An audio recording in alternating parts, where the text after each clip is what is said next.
verticals, so to speak, different parts of the real estate cycle, and mostly in LA, but have a footprint elsewhere. And so we're proud to introduce our three panelists today.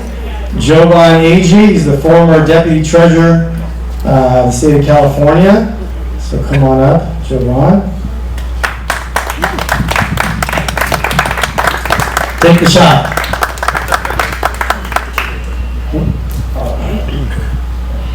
Kevin Demoff, COO of the LA Rams.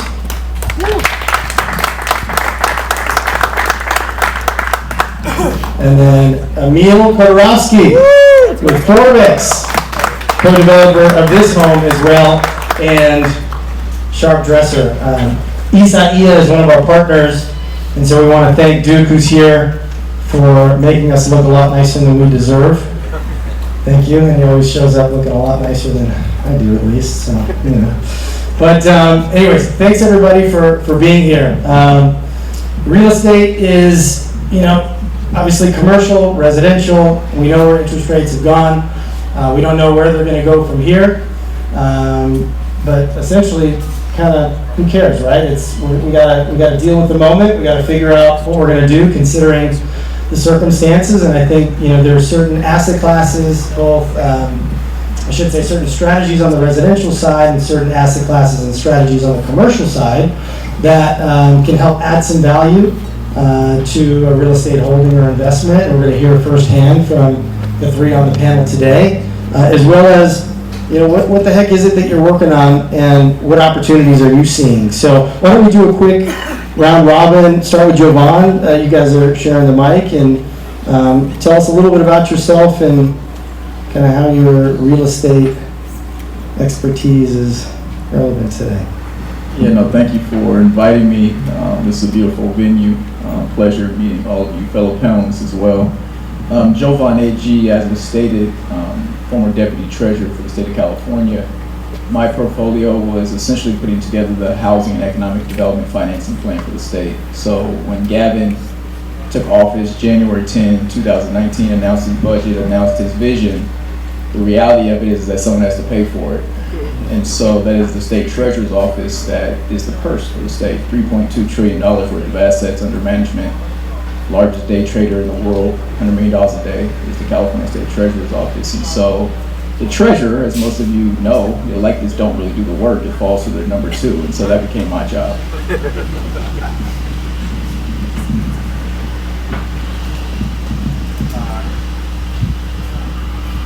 Kevin Demoff.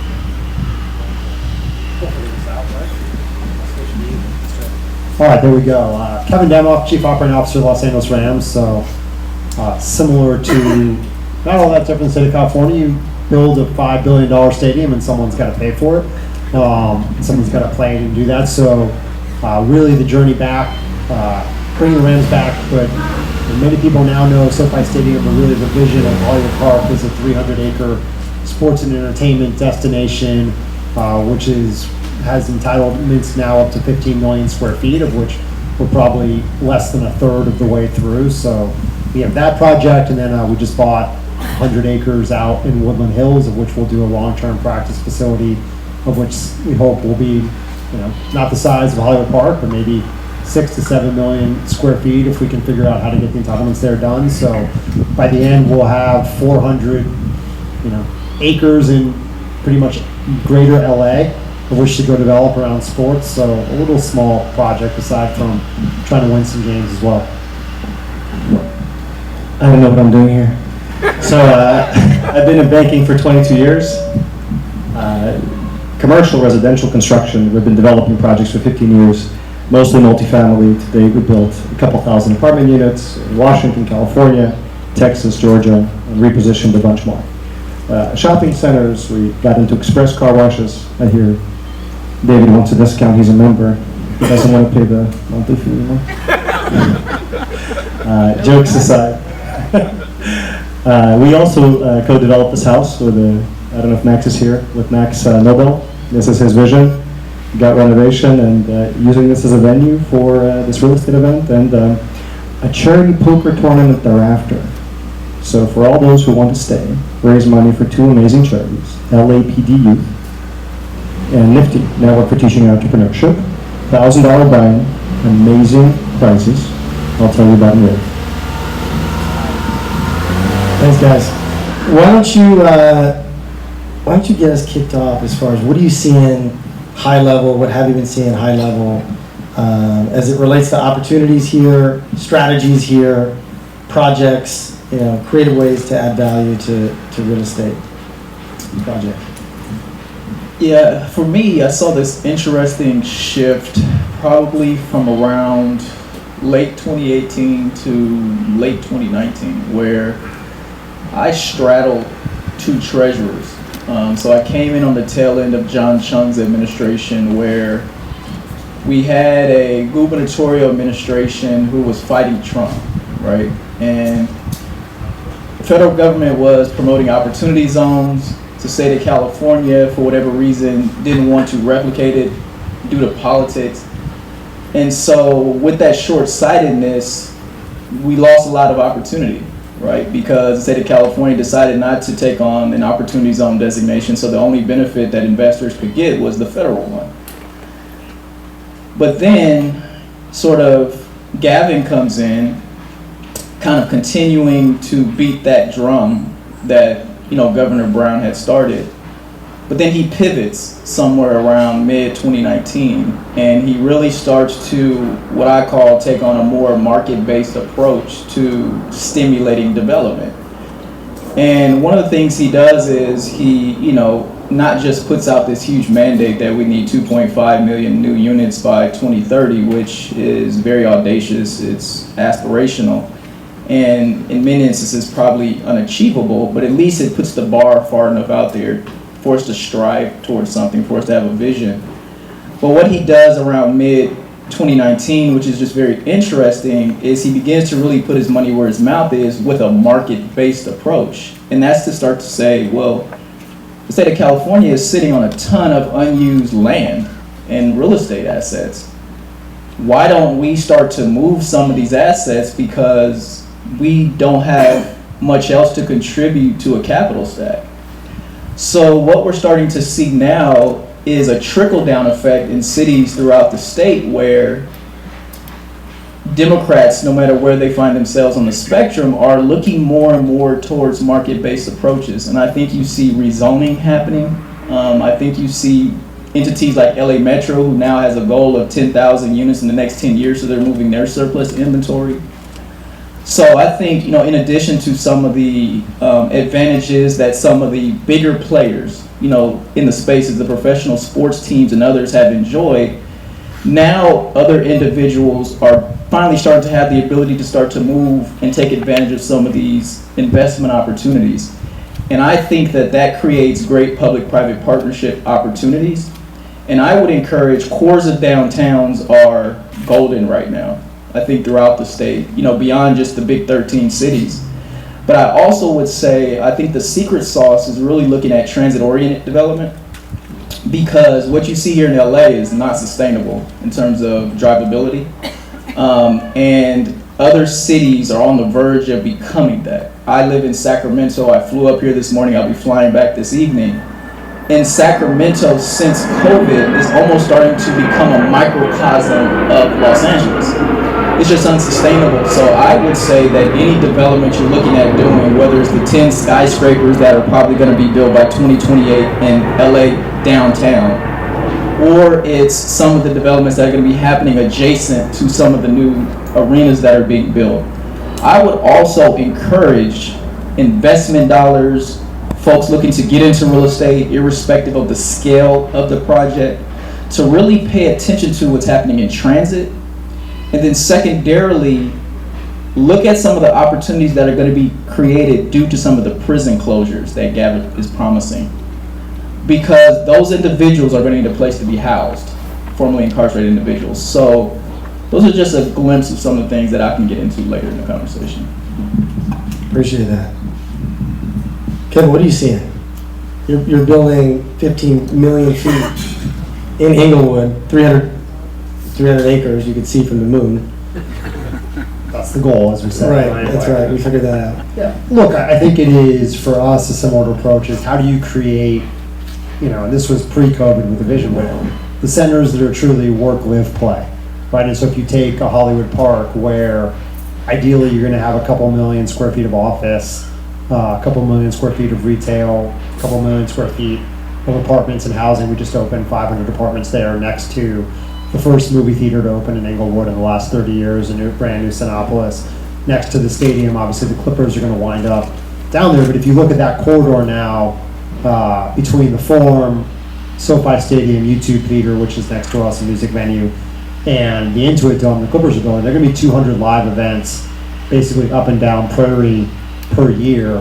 How do people live there, be able to go to those events, partake in them, eat and dine around them, and then just walk back to their residence, right? And then I think a little bit to the point of how do you connect that to transit? If you look at our development in Woodland Hills, which is a formerly defunct mall at the promenade that Westfield had, a formerly 13-story office tower that has fallen, kind of now empty, but they're bisected by the Orange Line, right? So if you think about transit density and the opportunity for people to build housing at Woodland Hills, either they can work there or they can immediately get on the Orange Line, kind of where it ends in Woodland Hills, and jump on and be anywhere in the valley within 10 to 15 minutes. So I think for us it is building these epicenters where you create live events, which would drive people what they want to do in their free time, but give them the ability to work and creative office space. The NFL came in and built, their first headquarters, west of New York City, next to our stadium.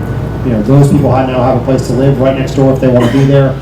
But in Woodland Hills, I think for the first time reimagining the valley, like there's a ton of office space there, there's a ton of housing, but it's not connected. Like the office space is older. How do you build more renovated office space, make it a true campus for potential brands that want to go into the valley, that want to get closer to Calabasas and Hidden Hills, but also then give them the retail, the housing and some of those elements that come together that are just master planned in ways. There's so little of Los Angeles that's master planned into a contained community. So if you could figure out how you turn a place like the Grove and LA Live into one singular development, I think that's always been our vision. I think all those things take 20 years to develop, and I don't have that kind of time. I think everything you said makes sense, except that everything you build in LA ends up costing you $500,000 a unit, even if it's affordable or transit-oriented housing. The problem with LA is nobody takes transit. They drive cars. This isn't San Francisco, this isn't New York. And so if you build a project and you don't have parked enough, which is what the city is doing or proposing for density, you're gonna fail. You're gonna fail for the next 10 years. And so I think that for the smaller guys like us, we don't have the big checkbooks. We have to think about how we're going to sustain this for the next 3 to 5 years. And as interest rates rise and go double, and your costs are increasing everywhere, all of your projects that you would probably plan for $3 billion turn into 4 or 5, and our small little Inglewood project that's 65 units, a few blocks away from you, is also something that we've contemplated for a long time. And Brian and I have seen costs rise, and we figured out a way to kind of make it into an incubator. So we have the rooftop entertainment space, you got 65 apartments, we have a partnership with Wow Media for the digital billboard, and we've got a restaurant and coffee shop on the first floor. So the people don't have to go anywhere. They can stay in the place, they can walk to your stadiums, they can watch a show. And so for me, we started doing the office plays. We've done 3 adaptive reuse projects so far, or working on them. So we have one with Brian and Inglewood. We did one in Olympia, Washington, right in the Capitol.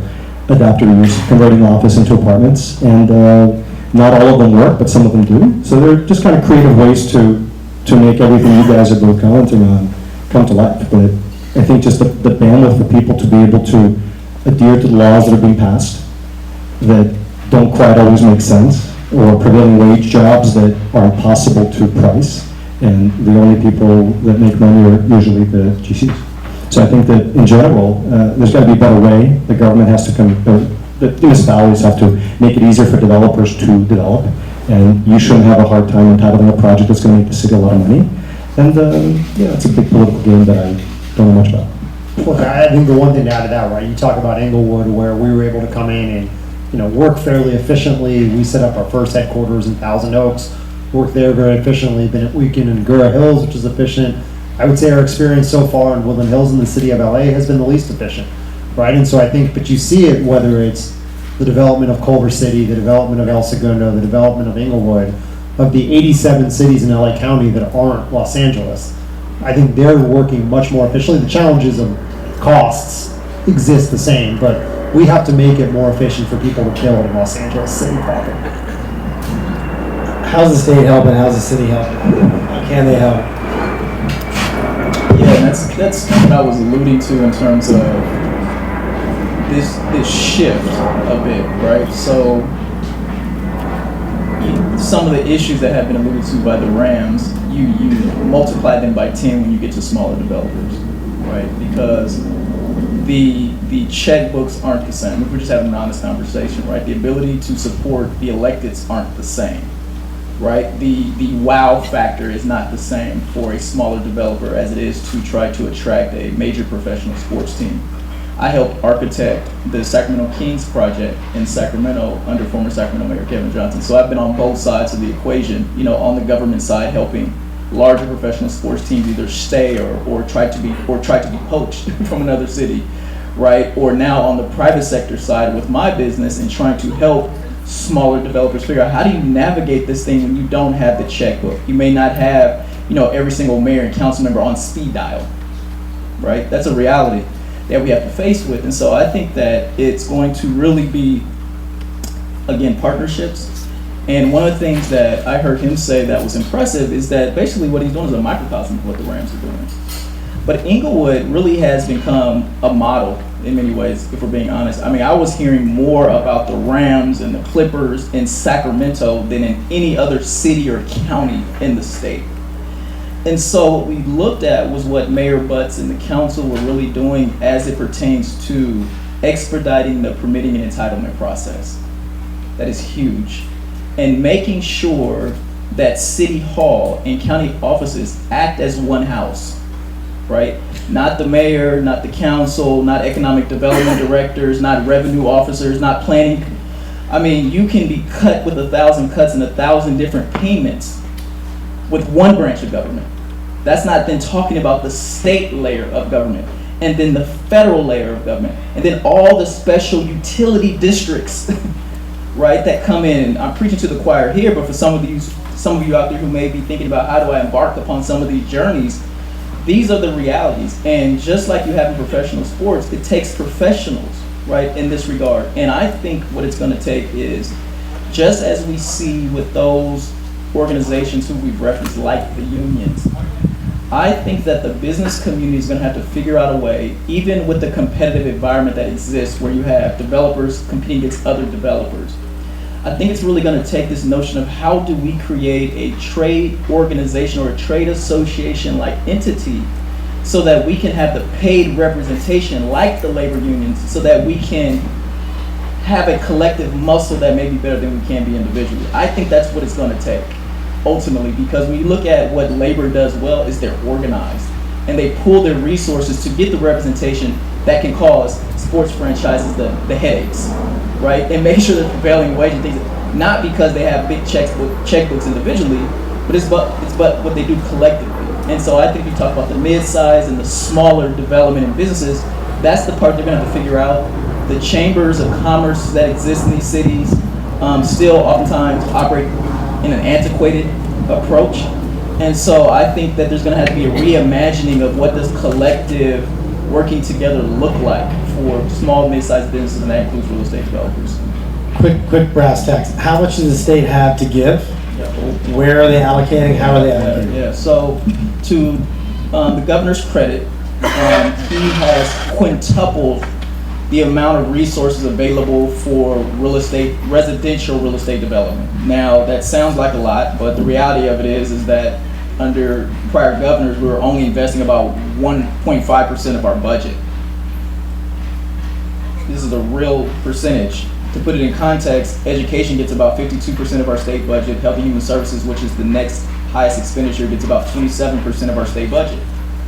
Housing prior to Gavin was getting about 1.5%. He's quintupled that. What that means in real numbers is now we have about $600 million in tax credits that can go towards residential development.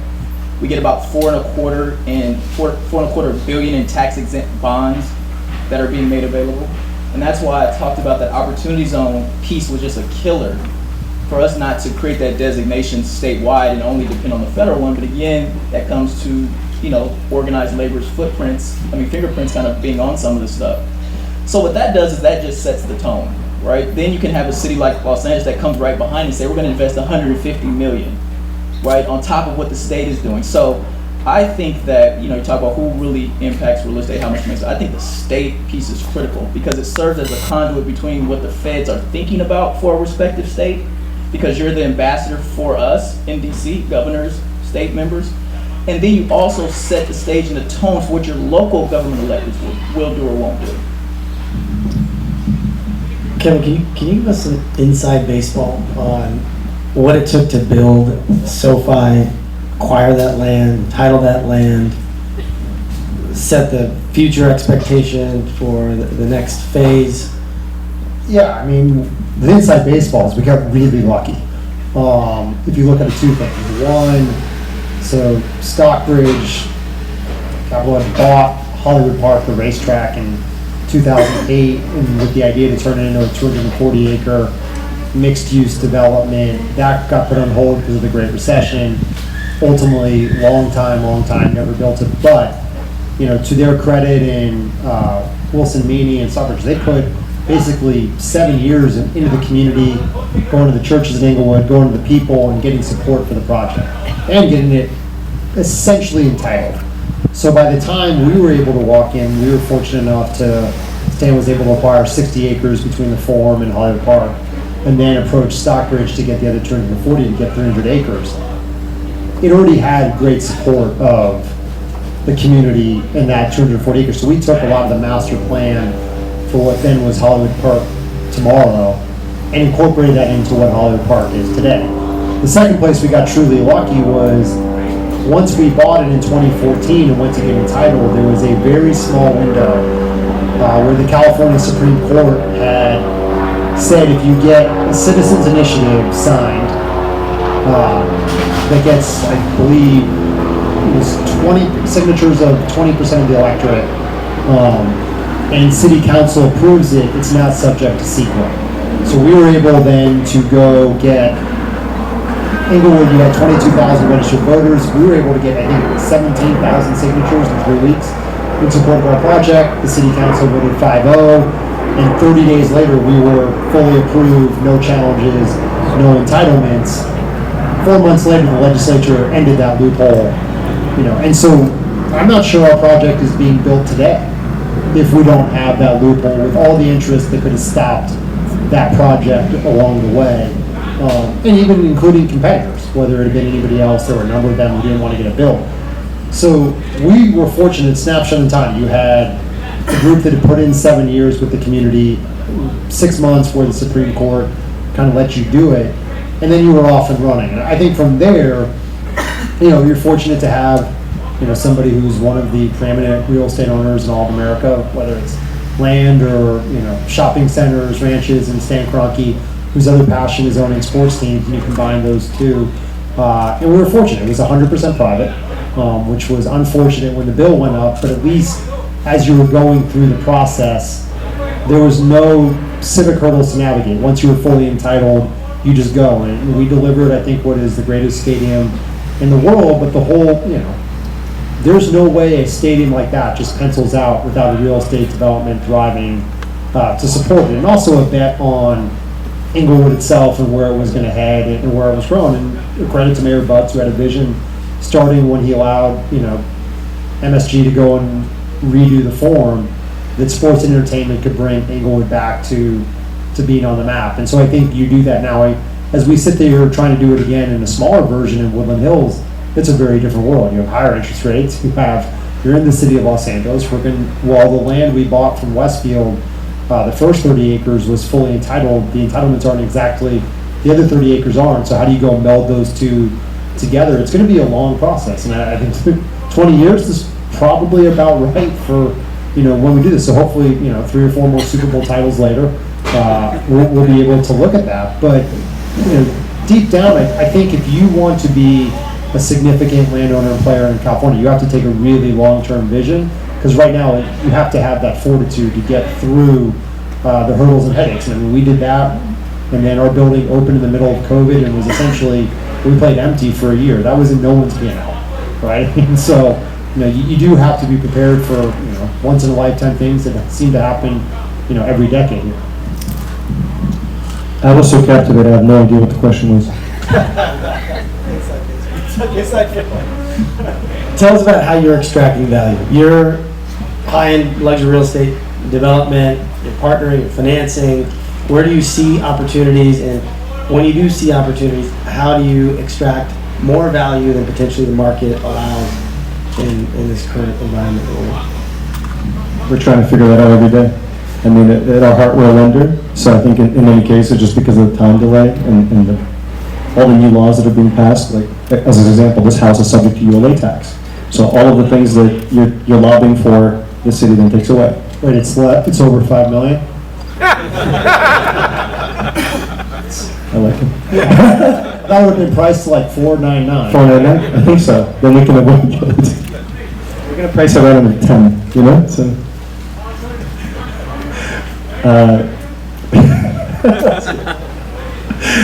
The reality is that we're trying to figure out value every day. So, I mean, right now, in terms of yields and what you can get if you lend out money, you're doing pref equity on those, you can hit 13 to 15% yields. It beats real estate right now. Because what are you going to do, buy an apartment building at a 5 cap and borrow money at 6 1/4? And have it, hopefully eventually it's going to be a value add, and hopefully eventually you can refinance. It's not worth the risk. What does that do for, let's call it the general state of real estate in LA in the next 6, 12, 18 months? It's going to go down. It's simple as that. So I think we're trying to find value in, doing express car washes because it's a high yielding real estate-ish kind of formula. Membership model. Membership model. It's a gym membership. You forget to cancel. That's pretty much it. So besides that, we find value in office buildings, changing them into apartments, creating the little miniature incubators. So we got the Inglewood project not far from you. By the way, amazing stadium. 4 of us were at the Super Bowl, walked to the stadium, beat all the traffic walking out, got our cars, left. It was great. Amazing time. It was great to watch. And besides that, we bought another building in San Pedro. Happens to be an opportunity zone. We threw opportunity zone funds into it from another sale we did. Just looking, we're finding value in shopping centers with a value at play. The costs are going up and you get squeezed from both sides, and that's the reality of it. So kind of finding needle in the haystack deals, finding partners that know what they're doing in different asset classes. You find a retail guy that knows retail really well, can find sprouts and bring it to Victorville. You find a partner that knows how to make this from a house that was a 1990s, 2000s Mediterranean and turn it into a modern barn house. You find the crappy old car washes and you make them express. That's the model.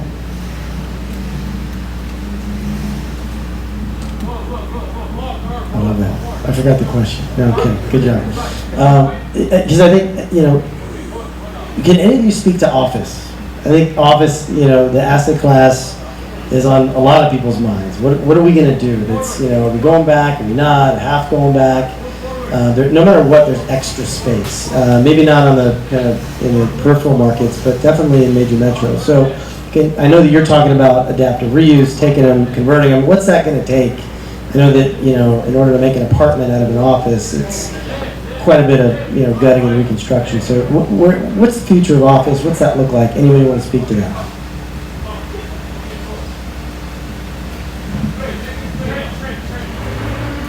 I advise my clients based off where there's guaranteed money.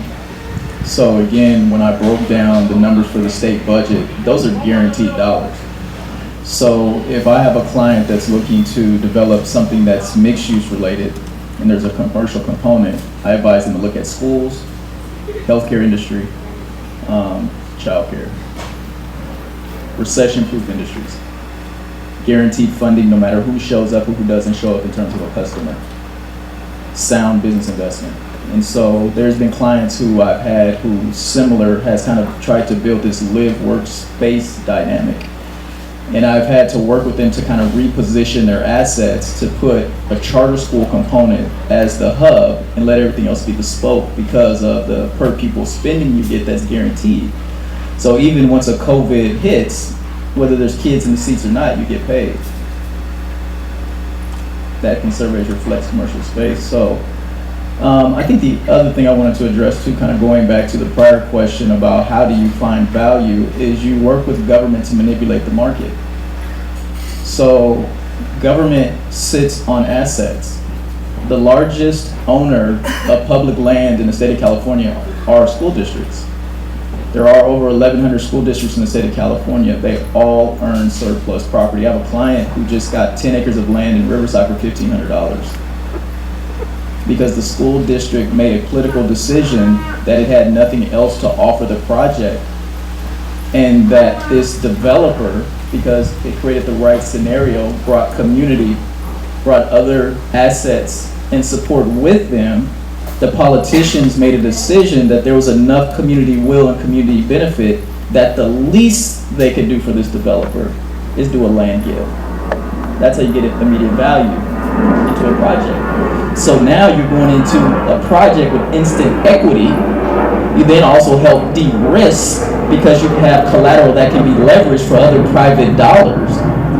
So I think it's just creativity, which again, that people who, like myself and others, this is what we live, eat, and breathe, right? Is how to reposition and to help government think differently, because in this era of elected officials, they don't have the same training as some of their predecessors. Some of the elected officials we see today are actually learning on the job. So some of the things I'm sharing with you all, I'm actually schooling elected officials who actually are already sitting in the seats, which is part of the problems you're experiencing, right? See, the Rams, they can hire individuals like myself and others who can do that on their behalf. You are trying to say, well, what's the problem? They're like, I don't really know. And then they have folks that write big checks breathing down their necks, and it's like, you're just at a standstill, a stalemate, right? And so I think that's, how you add value in addition to, kind of like, where do we go from here? I think that we need to start looking at, this is part of my own personal purpose and journey. We got to find a better crop of electeds who really care about governing California the right way, helping us become the golden state again. And then that takes creativity, it takes courage, it takes boldness. And I think it takes people who care about the long game, not just about their own self-interest. I will back whatever you're doing. So my question is, the reality is that whenever you've got this free land, you know, and I know, nothing is free. It comes with shekels. It comes with prevailing wage. It comes with, hey, I want 40% of that building to be affordable. And then I go to Bill, and Bill says, I'm going to build it for X, and I still can't make a profit. So I think that what you're saying is very, very valid. And I think there should be more brains somewhere like you, with public and private interest, lobbying and actually just discussing it in an open format, that these are the challenges we have in all cities in California. I mean, all. So maybe Inglewood is very developer friendly. We had the best time getting the thing entitled in Inglewood, changing the use. I mean, it was, I've never seen that before. It was amazing. Mayor Butts is awesome, for lack of a better word. So I urge you, if you want me to sit on a board with you or some advisory stuff, let's figure it out. Yeah, I know this is an LA-focused panel, but I also think it's about... I know this is an LA-focused panel, but I also think it's about new cities. Right, and I don't know how many have been paying attention to what's going on in Northern California with this Flannery group who bought 55,000 acres in Solano County. It's quiet money. Electeds up there are freaking out. It's been about $800 million. But that's kind of the way to do it. Because, you dump a couple million into a mayor's race in LA, or do you spend $1 million and put your own council members and mayor in a seat? I mean, in some of these areas, creating your own city is really viable. Yeah, you may not have the luxuries of LA, San Francisco, but with this new nimble kind of work environment, do you kind of need to be in some of these places full time? Right? And so, I'm looking at these opportunities with high-speed rail in Fresno, right? Madera, California becomes very interesting now. Visalia, California becomes very interesting now. Tulare becomes very interesting. But sometimes we're just so enthralled with the Hollywood stuff, right? Or the Golden Gate Bridge and Sausalito stuff, that are we truly about making money or about the fame and celebrity aesthetics of California? Because I think you can do both, but sometimes you just can't be in some of these overly saturated quagmires of governance in our state. So where, Bakersfield? What does that look like? Yes, I mean, we talk about opportunities. I think that this high-speed rail project that is going to happen, The governor's committed to continuing at least the first leg of Jerry Brown's legacy. He's not committed to the second and third, which means that Fresno is going to blow up in the next thing. That's why I'm a native of Fresno, and so I'm excited. And Jovan owns 680 acres in Fresno, and it's gonna blow up. Talk to him. We'll get you all squared away. so, it's Fresno, core downtown off the 99 freeway, but it's gonna have kind of this ripple effect out, right? So everything is gonna affect, and this is what I talk about market manipulation. So government, because of Gavin's decision, everyone was holding their breath, say, is he gonna continue what Jerry Brown started, or is he not? By him saying yes, he manipulated the market in Fresno overnight.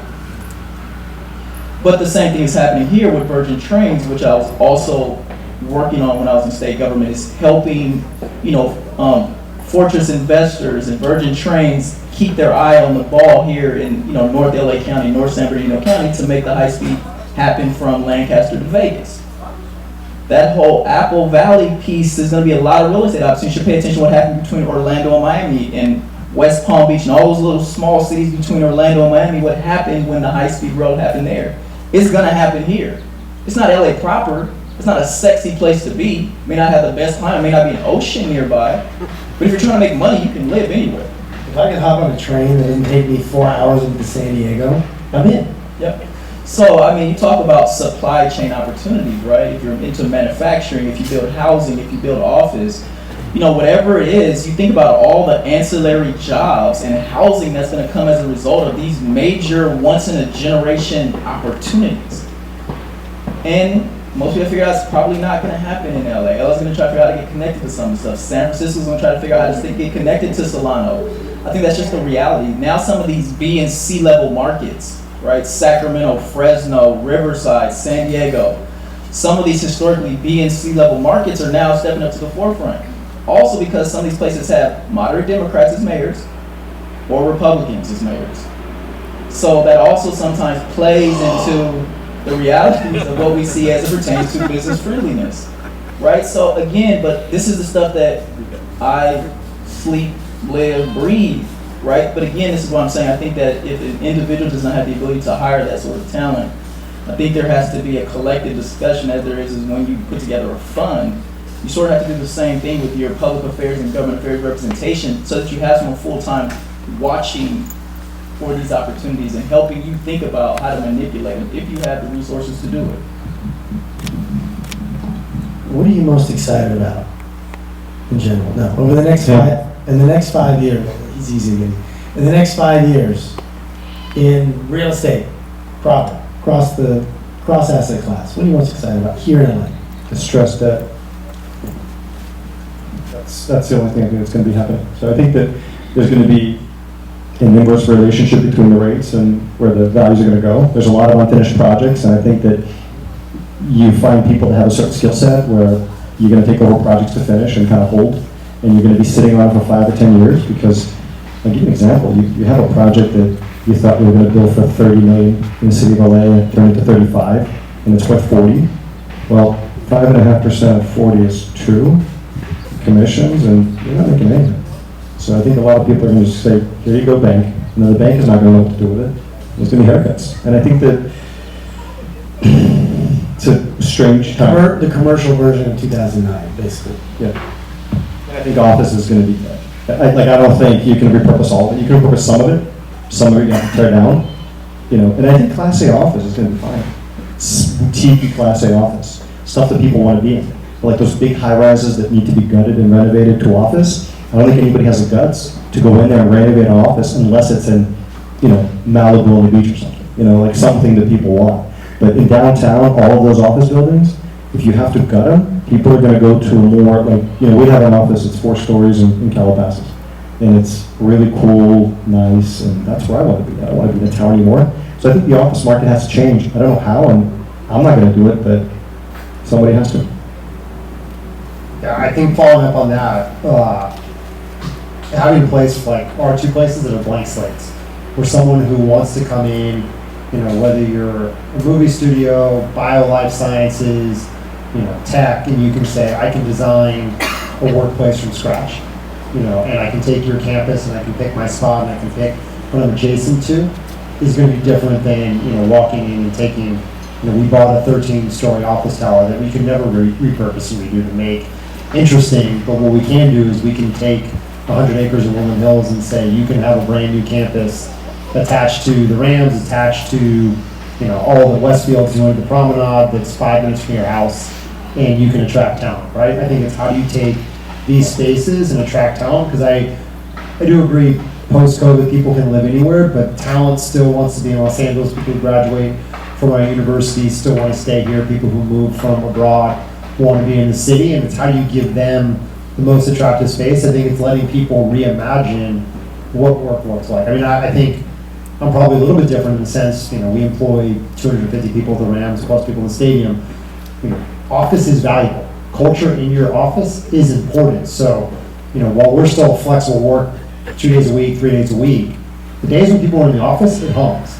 A day like today, there were 10 people in there, and it was very quiet. Now, you can be efficient and get work done if you're me, but I think overall, office is never going to die, but it's going to have to adapt to attract the next generation of workers to want to come in. And I think the high rises, large, probably not going to do that versus, okay, I'm going to go take 50,000 square feet of bespoke space that I can make exactly my own, that no one's ever used before. So I think the idea to start from scratch, that and poop in the cooler are what I'm most excited about.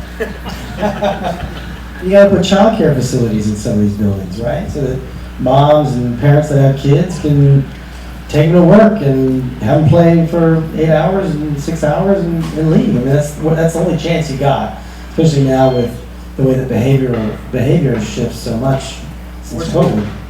I mean, more schools. I'm looking at the Angels Landing project right downtown. Is that one you're most excited about? Because of its makeup. Because of its makeup, right? Because if you look at the building in and of itself, and I like what he said about, I call them kind of like compounds, right? Where the block is just all you need is on the block. Angels Landing kind of represents that, right? So you have residential, Angels Landing, for those of you who don't know, are being led by Victor McFarland and Don Peebles, primarily. And it's being built, two towers, the largest tower is about 73, the other one's about 52. But it took them forever and a day to get permitted and entitled. It's finally happened. But the makeup of the building has residential, it has office, it has retail. But the part that most excites me, because I'm thinking about long-term success of the project, it has a charter school. And when you do the numbers on charter schools, again, you just get guaranteed revenue. But the way you can structure your developments is that you can treat them as separate entities, which now means that your school you can charge your school rent, your rent then pays to the building. And small schools are getting in the neighborhood of like 50 to 60 grand a month. That's a school with like 100 students. So you can do the math. If you have a school with like 1,000 kids and the type of monthly rent that you could be getting, that no matter if pupils are there or not, you're still bringing in revenue just for the school component in terms of your office, quote unquote, office space, in terms of how it's zoned.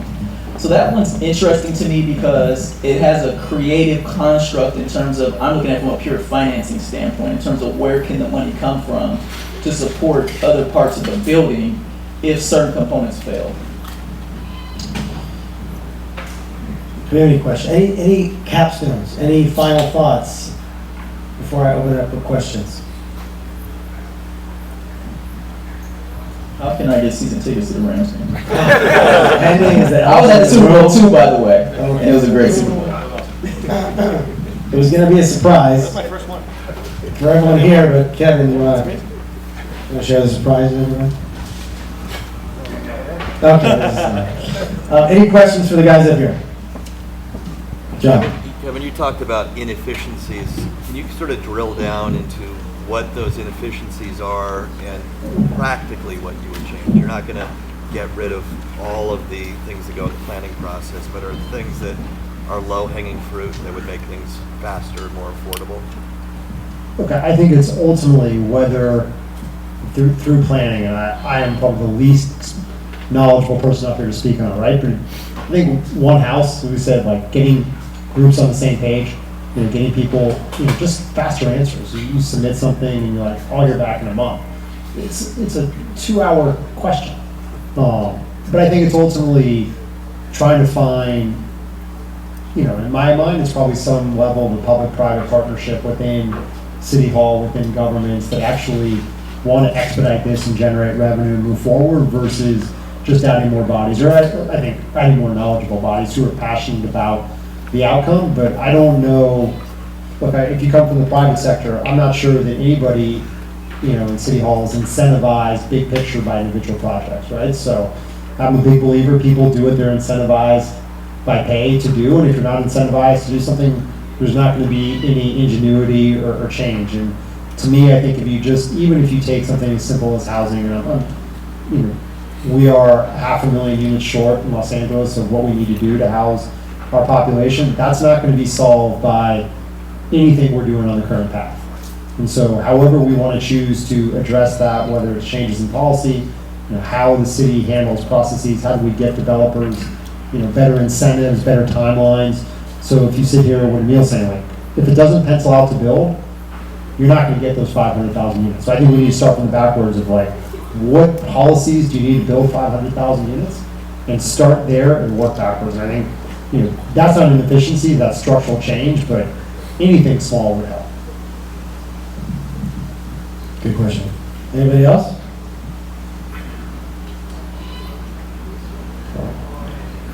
Duke. I think that number one, a video of this needs to go to Karen Bass and Paul Krikorian. Maybe Devon might know someone. Secondly, the city of LA needs to remove planning out of council districts, period. There need to be a planning department that exists. They handle it. It's not part of the city charter. It's not part of the city charter, but they're required to do that. Remove this from the politicians in that sense. You've got another dynamic. Preach. Go ahead, give it to him. Right up. You need to remove planning and development from the council people. They don't need to be deciding in their districts what gets happened. They need the zoning. It occurs. It's already set with what they're allowed to build there. And then the planning needs to go to planning commission. The city charter does not say that the council people get to decide these things. It needs to be, that's where your change needs to exist in the city of Los Angeles. Because I'm an Angelino, this needs to get better. Emil should not have such a challenge to build anything. Kevin and the Rams should be having a much easier time to build Woodland Hills and Mass Project. But that's how government needs to change in that sense. The NIMBYs, we all hear about it. There's not enough YIMBYs, there's too many NIMBYs. They're telling people and their council people what to do and not to do. You remove that element, you have a change. That's the project. And to the point, Emil, you need chambers, you need business development organizations who have a lot bigger voice, like Jovan told you, like the unions, at the table as well, to make these changes.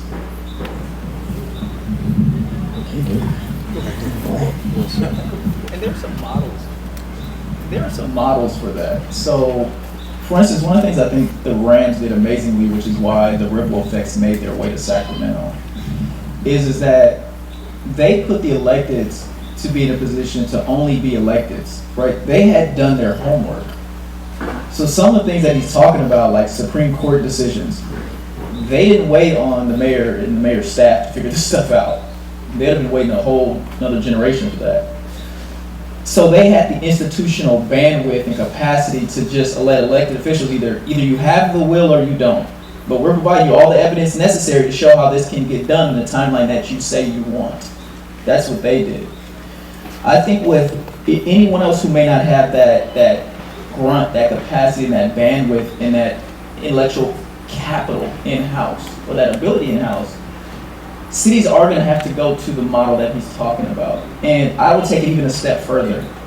The city of Riverside, the city of Sacramento, under the prior mayor, they have reverted back to bad habits. But under the prior mayor, they had organized their planning, economic development, and revenue departments and assigned each one to what they called a concierge development staff person. What that means is that when you submit for your permitting and entitlements, you are automatically assigned a person from the city hall side who's now a part of your team. that person handles all the alphabet soup for you on the public sector side. That's the model. That's how we were getting the arena done in Sacramento, right? Let the developers worry about development, right? Let someone who is being paid a civil service salary figure out who's the right office to go to, and did I make enough copies, and did I do it in blue ink or black ink? That kind of stuff, right? That drives some of the smaller folks who don't have capacity crazy. Because I have to go talk to subs, and you're calling me because I signed in the wrong ink or I typed in the wrong font. What? Right? You don't have the bandwidth of a professional sports team to send someone to go take care of that. So I think that cities have to go to a model that really is being serious about putting their money where their mouth in terms of pro-development, and stand up to this notion that somehow they're catering to the development community at the opposition or demise of labor, who does nothing but benefit anyway in the long run. I think that your idea of incentive and proper leadership is important. I think I would love to pay a public, not a public official, but somebody who's in the planning department, a $5,000 bonus if we get our plans approved in 3 months, officially, and that would be great. And I think, I've been a HUD lender since 2012. And what was interesting is I met with the director of HUD here in the LA office, who used to work for a developer, a property developer, and he became friendly. He said, we want to be developer friendly. We want it.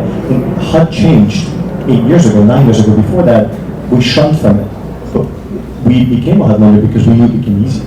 So what's very interesting is that it just takes one person at the top, or one away from the top, to say, hey, why are we making people have heart attacks when they're going through this process? If we want to insure more things, we want to create more housing, let's make things easier. Whether it's affordable or market rate, we need 500,000 units.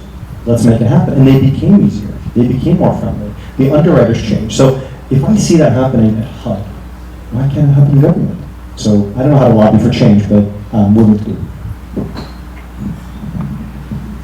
Thanks, guys. Appreciate you. Thank you, Emil. This is, again, his home.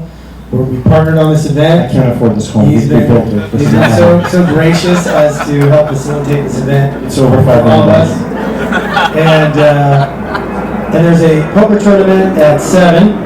There's a buy-in. It's $250 to be there, $1,000 to buy in. So if you stay that long, it's going to be amazing. Celebrity. If you like kids, stay. If you hate children, leave. If you like adult children. Food, booze, you're good to hang. Yes, that's what I meant. Any other questions before we jump? Really, really thank the panel, everybody on the panel for coming out, spending time, flying down, spending time out.